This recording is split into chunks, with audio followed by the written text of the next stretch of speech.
Lebih lengkap bagaimana pemeriksaan polisi terkait sopir truk dan penanganan jalur kereta di perlintasan Madukoro Semarang. Kita terhubung dengan jurnalis Kompas TV sudah ada Febriana Mila. Mila, apakah sudah diketahui pasti terkait dengan penyebab truk yang berhenti di perlintasan kereta?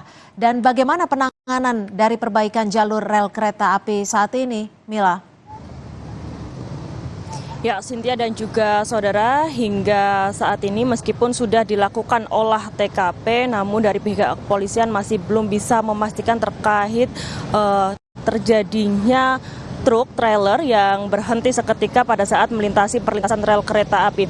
Namun untuk dari keterangan yang disampaikan dari PT KAI ini, mereka berpendapat bahwasanya truk trailer dengan bodi rendah ini ada bagian ataupun ban yang tersangkut di area perlintasan, karena memang melihat dari kondisi dari perlintasan rel kereta api yang berada di jembatan Madukoro ini sedikit naik, sehingga ini menyulitkan untuk kendaraan besar yang nantinya melewati jalur ini harus bisa memastikan apakah memang bisa dilewati atau tidak. Sementara untuk keterangan dari sopir maupun kernet sendiri ini, mereka menyampaikan bahwasannya truk trailer pada saat melintasi perlintasan kereta api terjadi mati mesin seperti itu, sehingga mereka turun kemudian meminta pertolongan, namun tidak bisa karena kondisi dari kereta api sendiri ini memang jaraknya sudah dekat dengan perlintasan, maka tabrakan tersebut tidak bisa dihindarkan.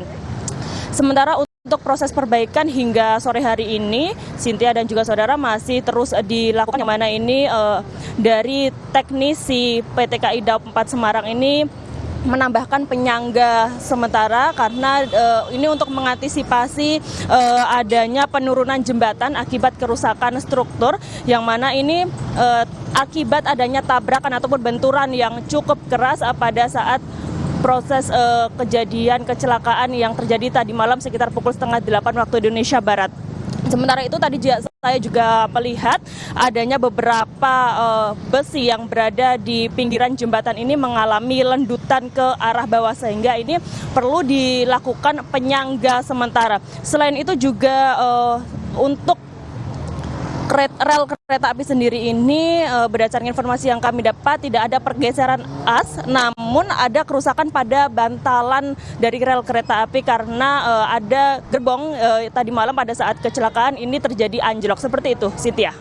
Baik, terima kasih Febriana Mila, jurnalis Kompas TV melaporkan langsung dari Semarang, Jawa Tengah.